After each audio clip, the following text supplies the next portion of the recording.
further ado.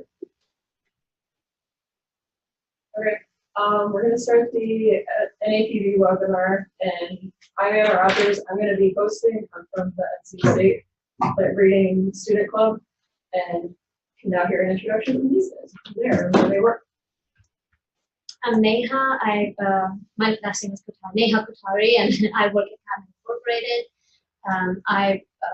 My job is to work on patent quality. Good afternoon, folks. My name is Rachel Van. I am the soybean extension specialist at NC State, so I'm faculty with a large extension appointment. But my background and interaction with plant breeding came during my PhD. I did a little bit of cover crop breeding work and took some classes, so I'm here today as a representative of an agronomist who thinks it's important that plant breeders and agronomists can work together effectively. And I'm Jeff Dunn. I'm the peanut breeder here at NC State. Basically came up in multiple different crops, worked in turfgrass, then in corn briefly until I got this position last year as a peanut breeder here at NC State. So I guess we're covering all bases. We have some industry and we have some academic and some agronomy and extension. So we hope that we can answer as many of these questions as possible. Okay, so I think you guys kind of already answered the first question a little bit, but can you maybe give us like a sketch of your career trajectory and how you arrived where you're at? So from the standpoint of, you know, what did you go to graduate school, and then like what kind of careers have you had throughout that time period after? I have an undergraduate degree in biochemistry and biotechnology. I had a dual major. I got my master's degree, and this was in India, in biomedical sciences, which is why I moved to the US, because I wanted to work on DNA technology. And I came into agriculture through that while I was developing a antibacterial system to test cotton fabrics. And then I just took a leap and decided to get a master's degree in plant genetics instead. That's how I ended up from Texas Tech to Texas A&M. And through the process at Texas Tech, I learned a lot about fiber quality, and I wanted to work on breeding, so I came there. And for the past, at least for all of those 10 years, my focus was always on cotton, so it really helped me understand the big picture of that. My first job was with Dr. James Deaver and Lori Nancy at USDA, and they gave me the opportunity to be a free scientist. I could do a lot and learn a lot about seed. So then I went from fiber to breeding to understanding a lot about cotton seed, and it gave me a really good skill set with learning curves. And from there, I worked there for about 5 years, and then to kind of incorporated last year to work on fiber quality. Kind of all was a really good fit for me. That's really cool, actually. Great. So I went to the University of Illinois for my undergraduate degree. I was studying natural resources, and when I graduated, I was interested in being a faculty member, but I didn't think it would be like what I'm doing today. So I wanted to be a faculty member in the Midwest. I came down to NC State because my advisors there said, you know, it'll help you get a job back in the Midwest and be good experience in a different part of the country. So I came here in my master's. I worked with organic grain production, and we happened to have a few grad students at NC State that work on these organic breeding projects. So I had some exposure to breeding through that, and then I went on for my PhD in really applied agronomic research that our growers in the state wanted, and that we would extend out to them on how to maximally produce their crops. And through that work, I did some work with cover crops, and one of the topics that we focused on was trying to enhance the cover crop varieties that were available to our farmers. There had been very little cover crop breeding effort. So when I was involved, there still wasn't a lot of focus on cover crop breeding, but I definitely got to meet some breeders through that. And being at NC State, a lot of my colleagues during graduate school, like Jeff, were from a strong plant breeding background, and I felt fortunate to take some of the classes that NC State offered on those topics. And I think as an extension specialist, you know, it really enriched my career to have some type of fundamental understanding of breeding so that I have some knowledge about these new trait packages in soybeans that are coming down the pipeline and how the companies achieved creating that germplasm. So I did a short postdoc when I finished my PhD, and then was fortunate to get this position here at NC State. So I have kind of an unconventional route to get to the position I was in, or I'm in now. So I did my undergrad, my master's degree at Michigan State, working on turf grass management. And during my master's degree, we did a number of variety trials. And actually my master's project was on looking at differences in traffic tolerance, herbicide tolerance, and disease resistance among a number of different Kentucky bluegrass lines. And I got kind of the brief introduction of breeding when worked as a kind of like an intern in between like my final year of my master's out in the Willamette Valley working for a seed company. And that kind of gave me a little bit of the exposure. So starting to pick up on some of the breeding topics, like, you know, just recurrent selection. Kentucky bluegrass is kind of a really cool crop because it's apomictic. So you get kind of that introduction into like a really interesting side of breeding. As opposed to, you know, integrating through, you know, mass selection or pedigree selection or anything like that. You just go right into apomixis. Then decided to come down to kind of further my career in breeding, and came to work with Susanna Mia-Lewis, who's the turfgrass breeder here at NC State. But before I got started working with her, I became a Monsanto fellow.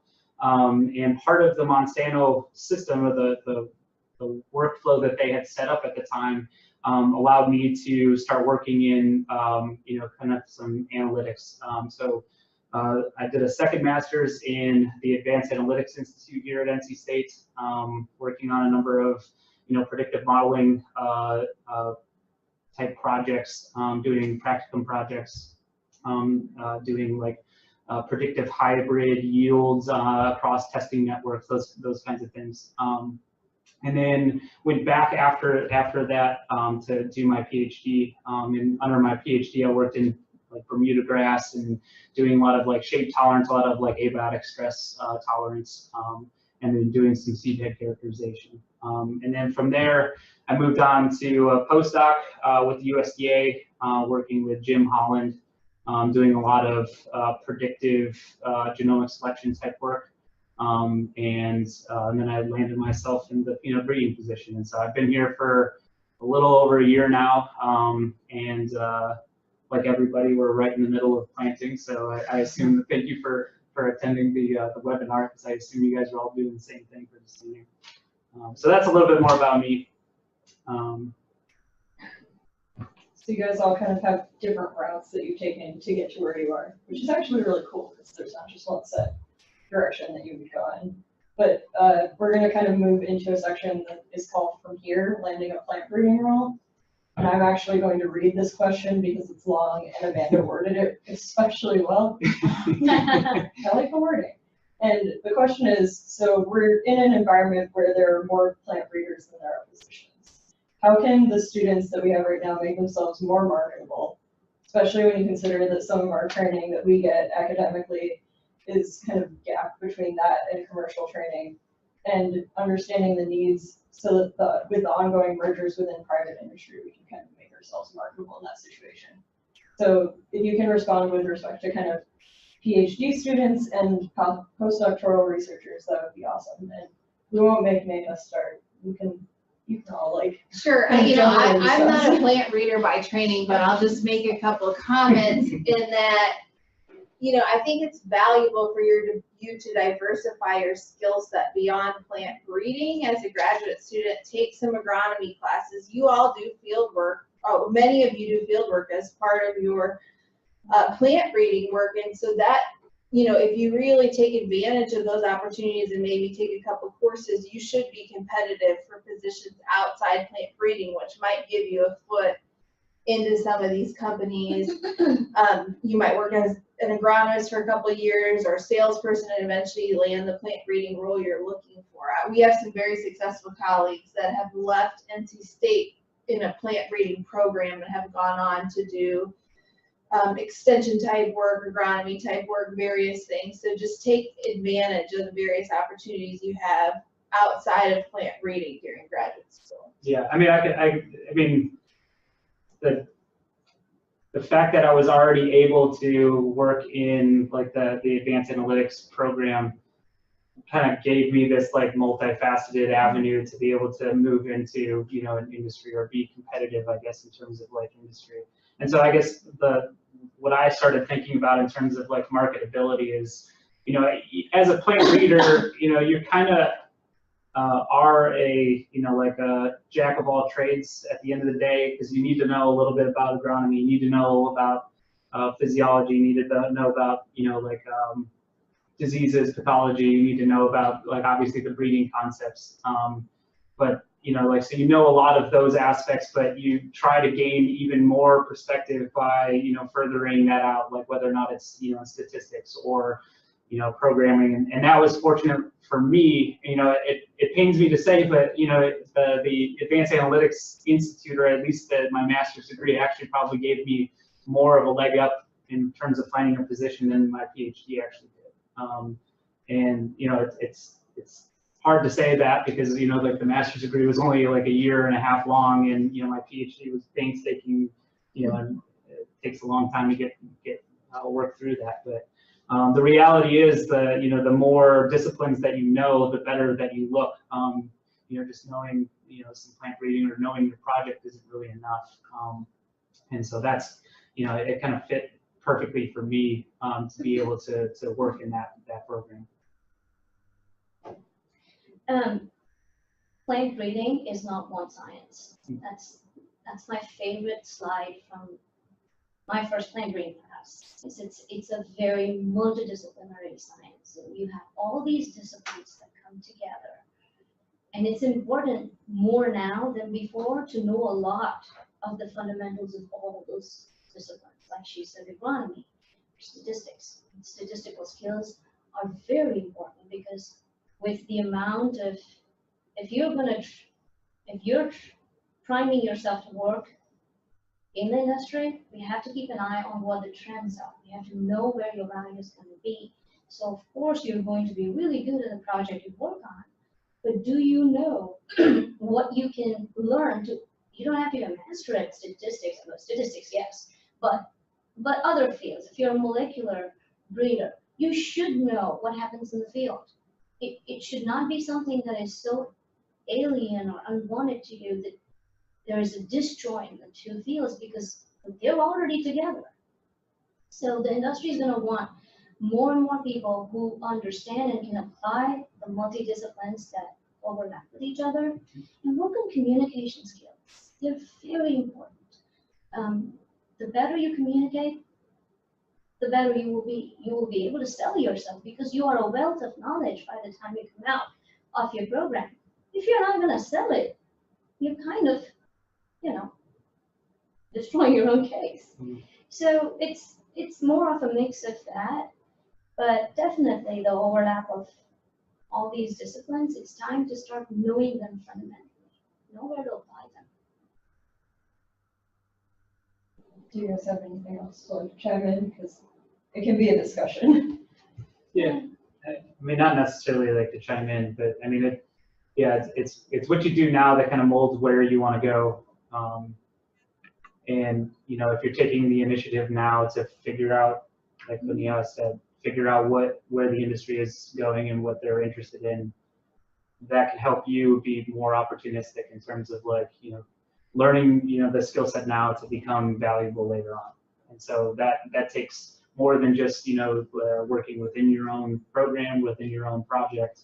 You have to, you know, kind of take the initiative to find out where or what, you know, other companies or in academics, what they're interested in.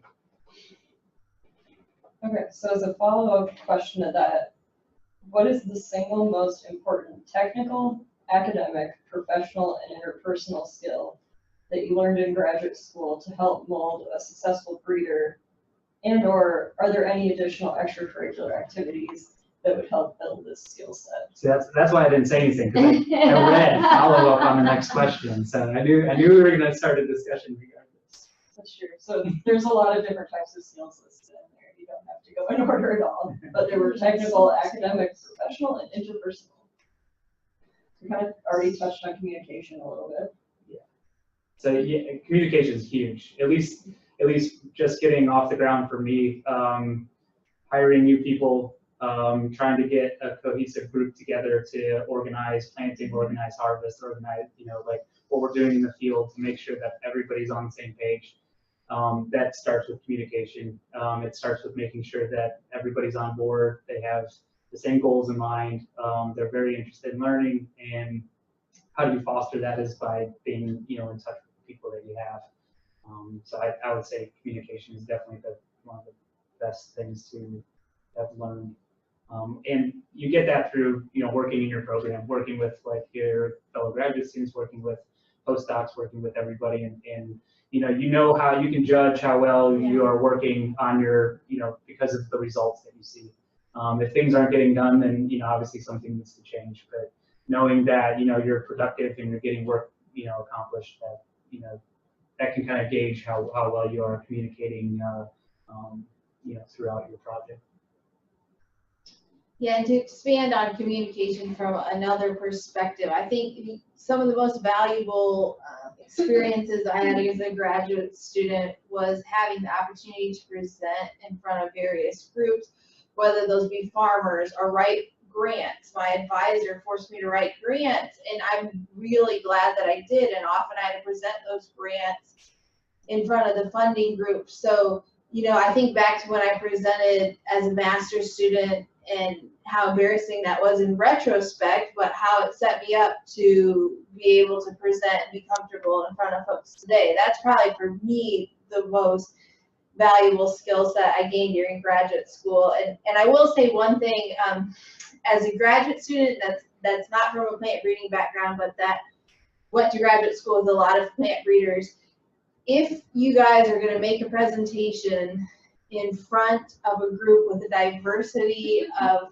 folks in the audience, maybe lots from outside of a plant breeding background, it could be valuable for you to practice your presentations with someone that's not from a plant breeding background. So I had a very good friend that did his PhD in soybean breeding at NC State, and he would listen to my seminars and I would listen to his and provide feedback from an outside perspective. Maybe if your audience is all plant breeders, you don't need to do this, but sometimes there's a diversity of people from the department, or you might be presenting in front of farmers or other folks that your terminology is higher flying than you might anticipate. So it's just good to practice with someone outside your discipline, depending on what type of presentation you're giving. I agree to her point. I mean, one of the best gifts even I had in both the programs I went to, we had to present at seminars. So we got a chance to understand the process. So I want to say my communication skills, the depth that Bruce planted was in my master's program when I was taught or expected to go off this. And everybody has a desire to do a good job at it. What I learned at Texas A&M was a whole, I think Amanda and I both went to that program. We can attest to the benefits that you get when you're in a program where we have a group of professors who will always make us, besides seminars, who will make us meet on every Friday for this plant breeding circle. And like you said, we have all these breeders and even people like who are non-breeders, agronomists would come, and each student would give a presentation, and then there'd be 20 minutes of communication between each other. And because you are talking to an audience that is not strictly on your crop or understanding what your crop is about, you learn in the process. Well, I thought I did this well, but I guess not. And these are the things, active participation in that, it's an opportunity that should not be lost when you're at graduate school. It will teach you so much more in the long run that almost everybody understands textbook research and textbook fundamentals. You know that you're going to make your grades. What you're going to carry with you is things that mold you that way. I think to go off of the textbook thing too. I mean, you can only learn so much by like reading a textbook. Like you have to completely immerse yourself into, So I guess one of the technical things that maybe it's technical, maybe it's more academic. I'm not sure. Maybe it like covers all of those. But one of the reasons I was very interested in working with Susanna was because she was starting a new program and starting it from scratch, because you never know when you're just going to get thrown into like, hey, this is your new program. Fortunately, I inherited a wonderful reading program and well curated, like everything. But you just never know, right? So outside of your own project, I think one of the biggest things that I did was try to focus on doing other projects that weren't necessarily towards my like PhD, like towards my thesis. The more, again, that goes back to like how diverse you kind of set yourself up to. So like, I didn't know anything about proteomics, so I started like doing some, proteomic work on a basic level just to kind of learn. Yeah. Started doing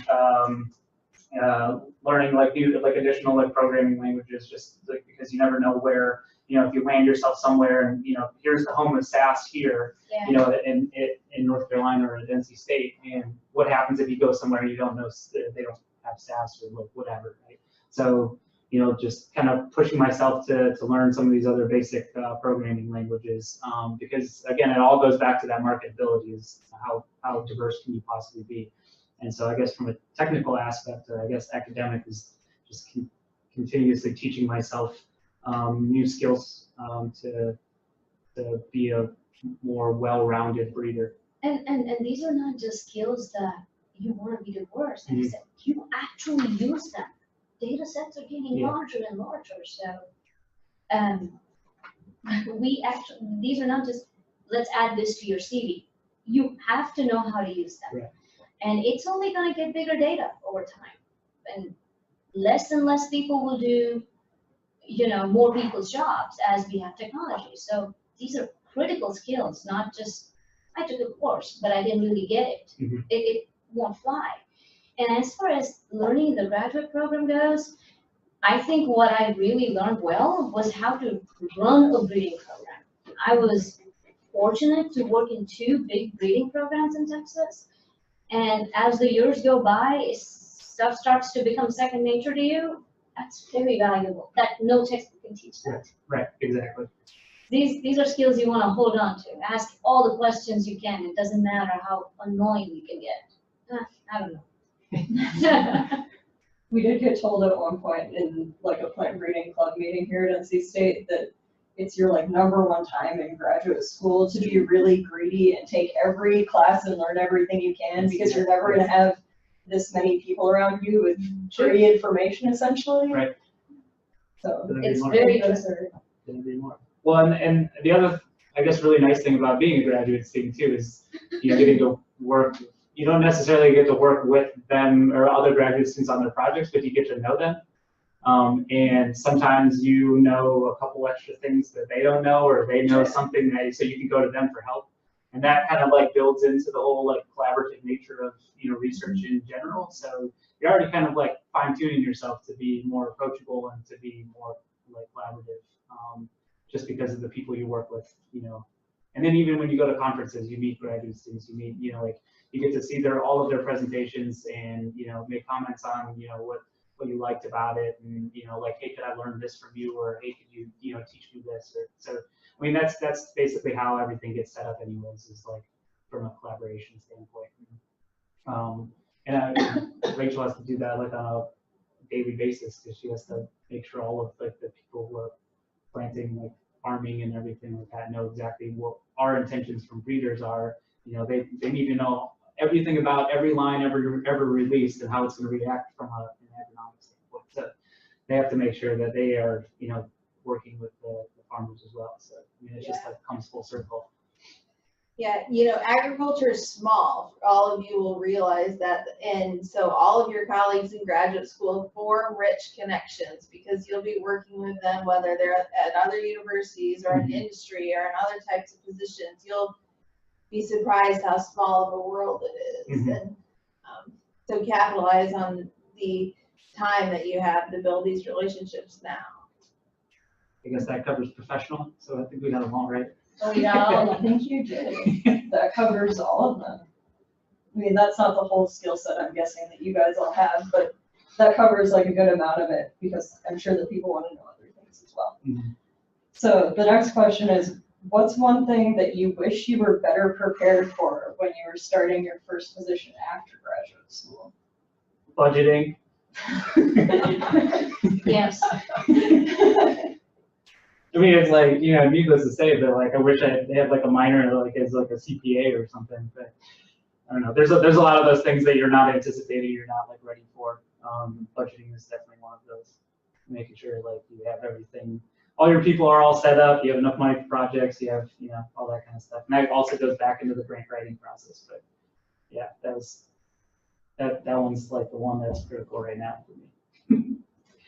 Yeah, Jeff and I were talking before this, and I think one thing that you don't necessarily learn in graduate school, but you need to be successful is some level of political savviness. You can't, in graduate school, you can be so focused on your project and your papers and your outreach, but when you're going to work in an organization, it's important to have some level of political savviness, especially if you're going to be working with commodity boards and other entities. So I'm not sure it's something you can learn in graduate school, although you can ask your advisor to enlighten you on some things as you progress to try to prepare you a little bit for that realm. I actually took a class in accounting. Did you? So you're taking advantage of the system. I did. I was getting a business minor, which I didn't finish, and I hope I will, but I did take accounting and finance, and it helped me a lot. Oh, yeah. So budgeting's not on my list. Not yet. Not yet. What else do you have on your list? I think one of the things that I could have done better in graduate school is learn to network. There's always that fear there's the joy that you go to a conference and meet people, but then there's the fear of asking a question. I'm gonna be stupid, maybe they won't hire me, things like that. But really, the more questions you ask now, networking is one of the most powerful things out there. And the whole idea of maybe I will send them an email later, but the person's in front of you, don't wait for that. I think that was something I struggled with a little bit over the years, but by the time I was at the last stage of my PhD, the last 2 years, and my postdoc, I was better prepared to handle it. I would have done a lot better if I had networked that, I think. So then the next question is kind of a different turn. What are some professional reasons why you might turn down a job offer? And maybe you guys haven't turned down any job offers or something. You just got a position and went, but what are some reasons that you might? Growth curve. If there's no room to grow, sometimes you finish, there's lack of jobs, and then you just get offered something, and then when you get it, you realize, well, how am I going to grow here? There's no challenge, or there's only so much I can do. That would be a big detrimental factor. The second is research a little bit and see if there was a position I was applying for about 5 years ago, and fortunately my boss walked in and said, have done the research on this one? And I looked and realized that people had been changing, that candidate was being hired every 7 months or so. That reflects a lot on the management. So things like that are good research to do before you already put your foot in there and then realize, okay, how am I going to get out of this? Can I ask, how do you figure out like ahead of time that there's no kind of growth or upward mobility? The job description, ask questions. I asked a lot of questions.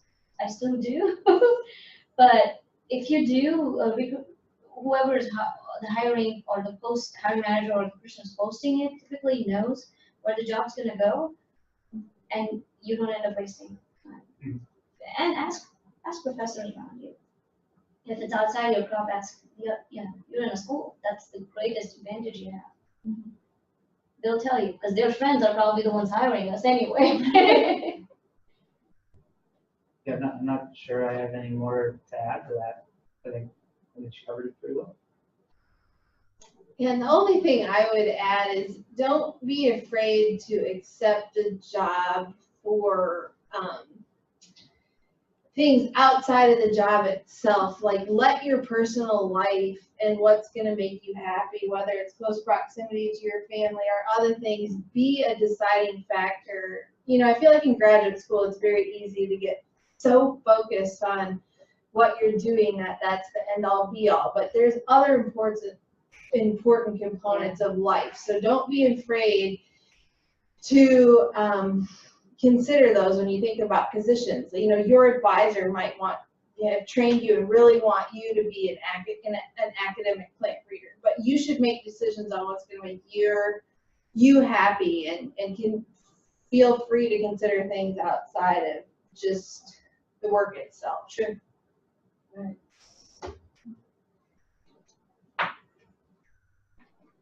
Do you want us to continue from here, or do you have questions on there? No questions so far. Should we Okay. spice it up with a question from the audience? Should I just ask? Yeah, tell them to send some questions. Well, you guys can. So we send have questions one into- question. Okay. So the question is, do you have any experience adding new skills, methods, or direction to your career after graduation? So maybe a project that, I mean, I guess Jeff is a key example, right? You never worked in peanut. How is it that you kind of shifted everything that you knew to work in a different crop, or maybe a different field of technology, or something kind of that you really weren't prepared for in grad school? Or like a workshop if you're like you're in industry, maybe a company give you opportunities to do things like that. I want to say we all learn every single day. If you will literally never practice what you learn in graduate school for the rest of your life. My current position is not directly plant breeding. I'm not a plant breeder. But what I do is identify, so I'm on the phenotype side of life, right? And in that kind of a position, you want to be able, what I do will directly affect plant breeders. I try to work with them so we can give them better tools and technology to improve their phenotypic evaluations. So no, life always teaches you a lot, but like you said, when I go to conferences, to this day, I still take workshops. Last year, the ASA, me and Jenny at Auburn, who was a professor in Cotton there, we both took Rex Bernardo's breeding games. It was a lot of fun because it was a learning mixed with just a group of students through senior professors taking a class together, and it teaches you. When I was working for Jane and Lori, they both were very, very accommodative to every statistics class I wanted to take to add on to my existing statistical skills, buying me software, sending me workshops to learn, but these things came from me. I asked them for these things, so that's an important point to note, that when you ask, chances are your boss is going to make it happen for you.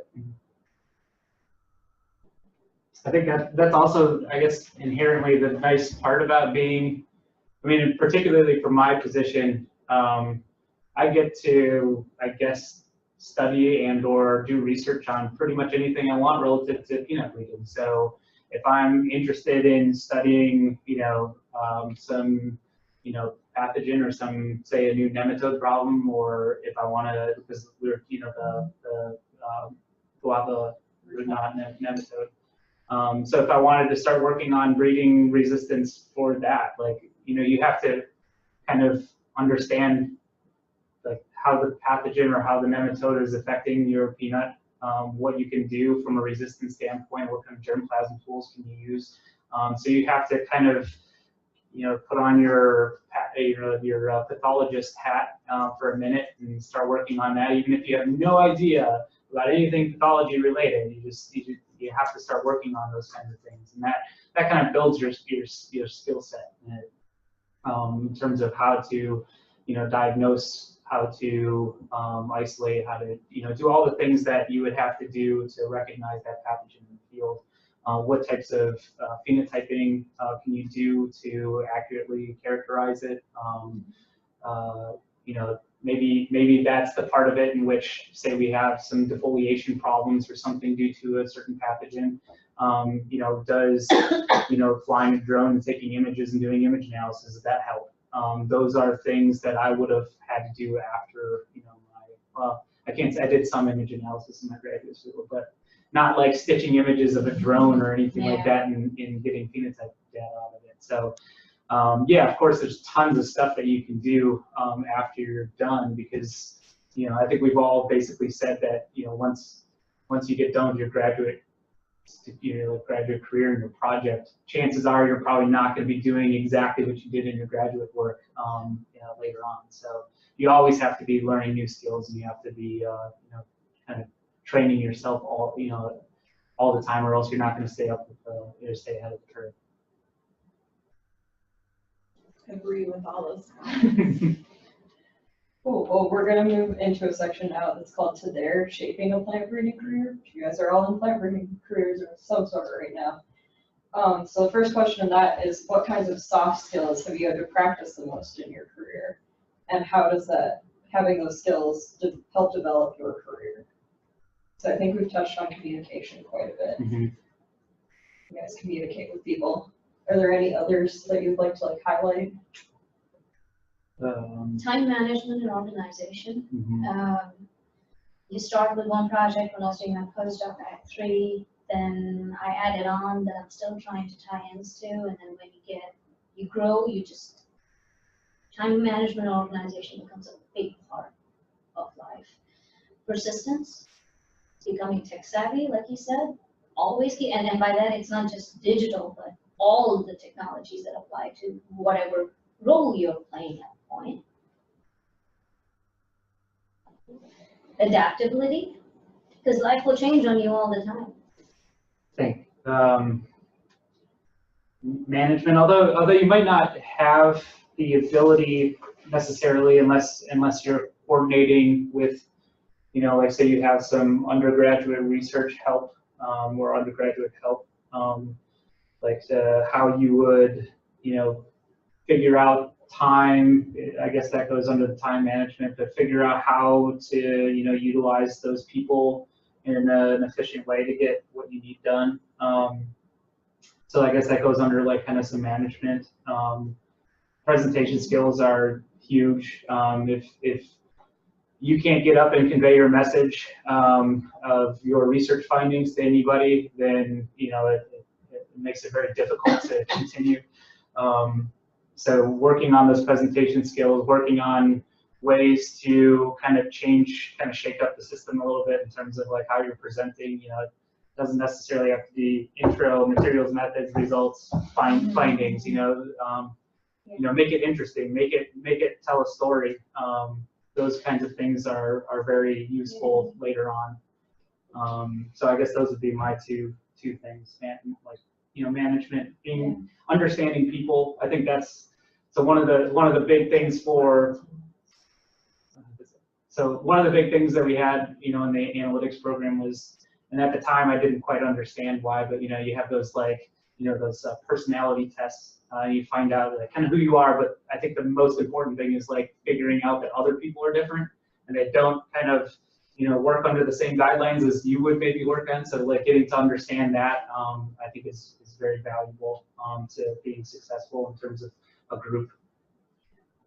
And take advantage of at least 1 or 2 of the leadership opportunities that are offered to you, whether it be through your society or your university, because a component of management is leadership. And, you know, for you to excel, whether you're in industry or academia, having leadership skills will be integral to that. So as a graduate student, you might not think you do, but you have more time and more opportunities now than you will when you start your career.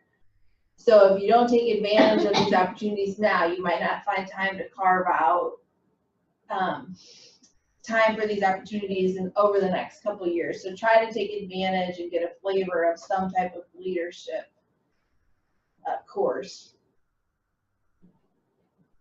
Okay, and then the next one is, were there any key moments or people that majorly influenced your career trajectory, and how did they influence that career trajectory? Well, I mean, that's pretty straight. I mean, in terms of my career, I would have to say most of my advisors, because Yeah. I mean, they're the ones that are watching you, and you know, if they pick up on, you know, like I said, I was in turf management before, and you know, I told my advisor at the time that I was interested in genetics, and I was interested in, why, like you could plant something here and it, planted here, and it was like, this could, be resistant, and this one not so much. There was like some environmental effects and stuff. And he was like, sounds like you're really interested in breeding. And like, if he hadn't said that and then set me up on, like this little internship type thing out to the West Coast, then I mean, I have no idea what other career path I would have gone down. So Yeah, yeah. your advisors shape you heavily. Even my postdoc experience with both my mentors changed me as a person professionally. Mm-hmm. And one valuable thing, I think often in graduate school you underutilize your committee. It is valuable to you to have several advisors. And so many of you probably already have your committee members solidified, but intentionally pick people that you know will contribute to your academic experience, will provide life advice.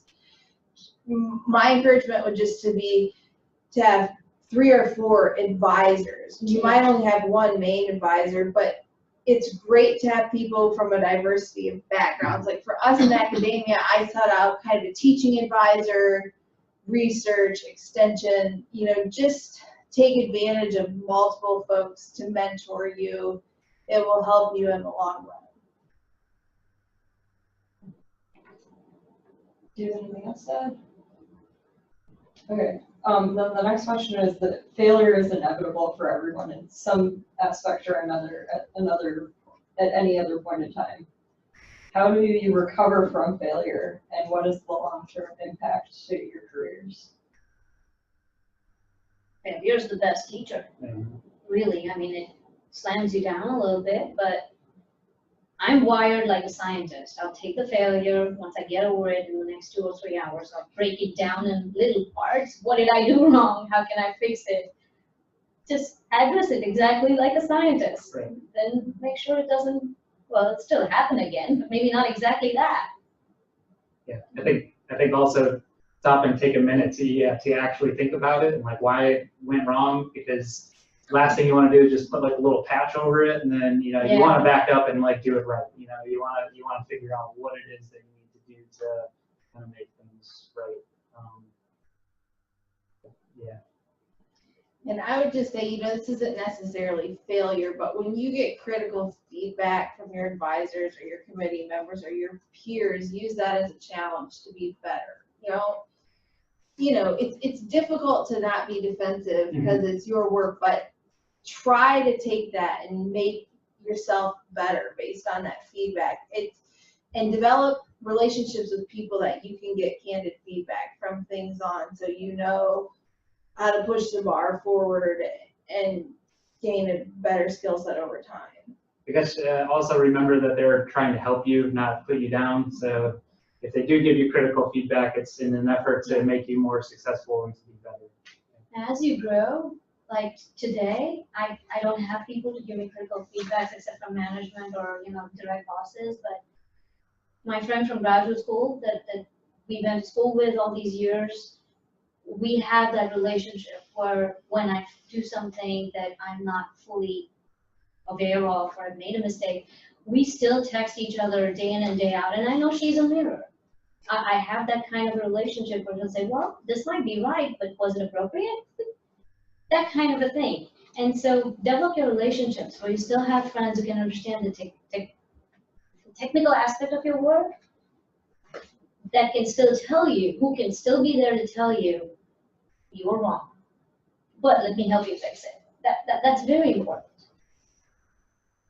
Like 5 minutes left. Okay, we're gonna very much switch gears now, and we're gonna move on to the specific questions. There's one for each of you. So we're gonna start with you. That's the thing. Well, they have to do with the diversity of your positions. So I feel like you might have a hard time answering maybe an extension question. That's Of course, yeah. Rachel. So we're going to start with you, actually. Okay, sounds great. So what factors led you to choose an extension position? So I love my extension position because I'm working with farmers that directly benefit from all the research that you all do. I'm convinced as agronomists, one of the most important things we do in the field is plant breeding. I love to be able to communicate that type of information to our farmers and help them enhance profitability. I love mentoring graduate students. I think that's a really enriching part of our career, and working with county extension agents.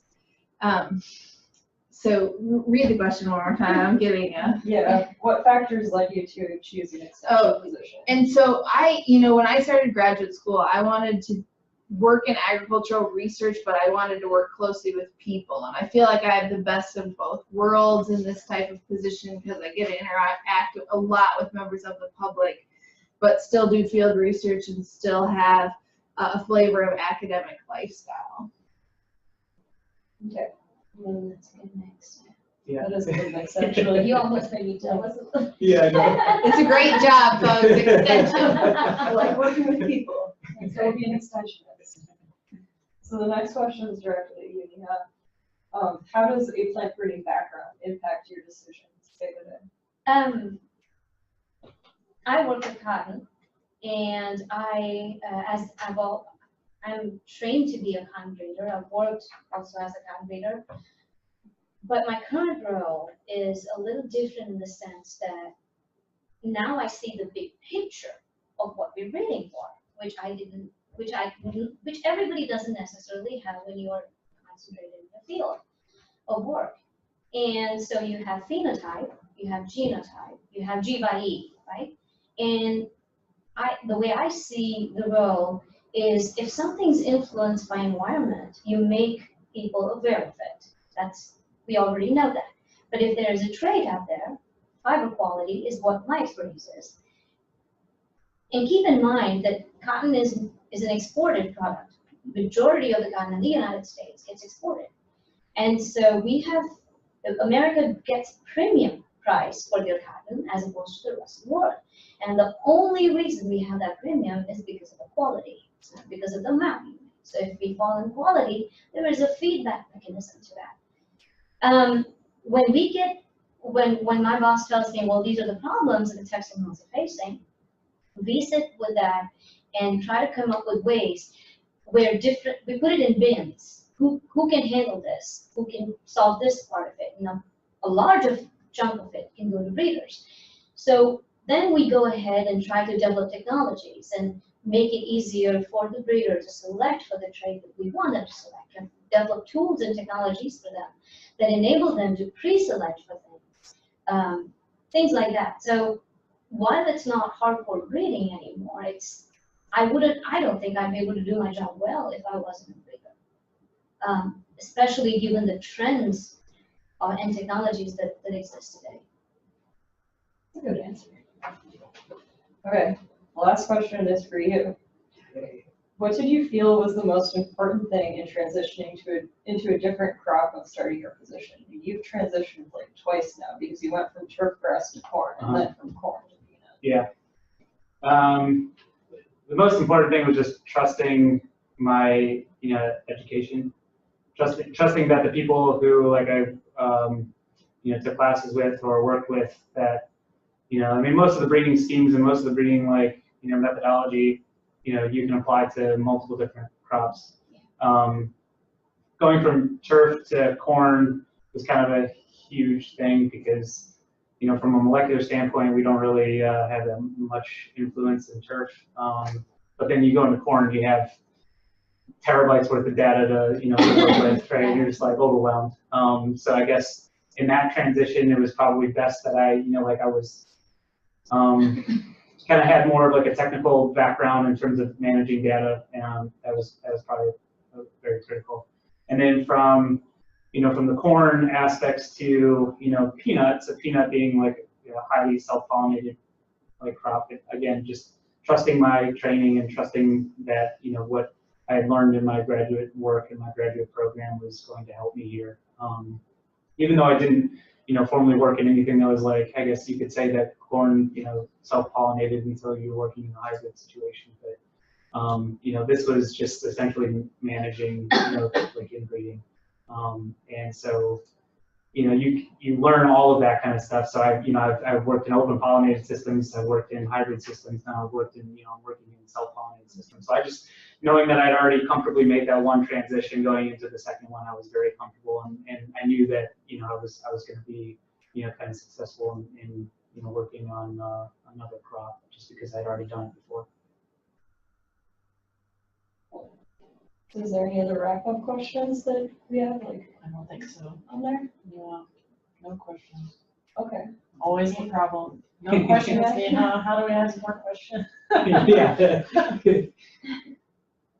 We're out of time, that's why So, we have yeah. questions. Yeah, so I guess at this point, we're kind of done. If there's no more questions, then thank you for joining us in Raleigh. And But feel free to contact us Yes, individually please. if you have any questions about any of our specific career I trajectories. was just going to say the same thing. That's awesome. Yeah, thank you guys for coming and being willing to spend your afternoon on the webinar. Thank you for having us.